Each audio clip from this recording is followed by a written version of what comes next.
ગઈ 7 તારીખના રોજ એક પોક્સોનો ગુનો આ પોલીસમાં દાખલ થયેલો હતો.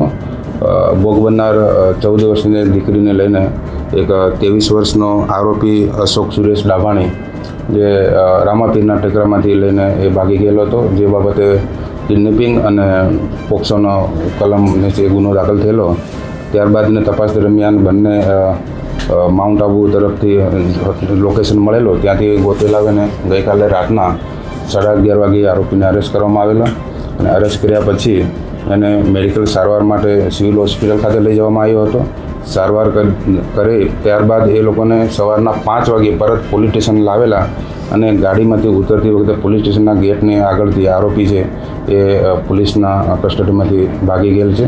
હાલ એની તપાસમાં અમારી ટીમો પાછળ છે, લોકેશન મળ્યું છે, એની પાછળ તપાસ અત્યારે ચાલુ છે. ઝપાઝપીની ઉતરતી ગાડીમાંથી નીચે ઉતરતી વખતે એ દરમિયાન પોલીસની તકમાં આપીને ભાગી ગયો છે.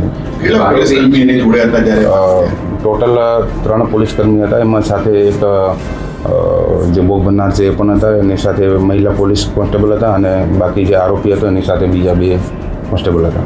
સાહેબ, આરોપીનું બેકગ્રાઉન્ડ શું છે? કોઈ ગુનાહિત ઇતિહાસ છે કે? હાલ તો જણાવેલ નથી, આગળની તપાસ બધું ચાલુ છે.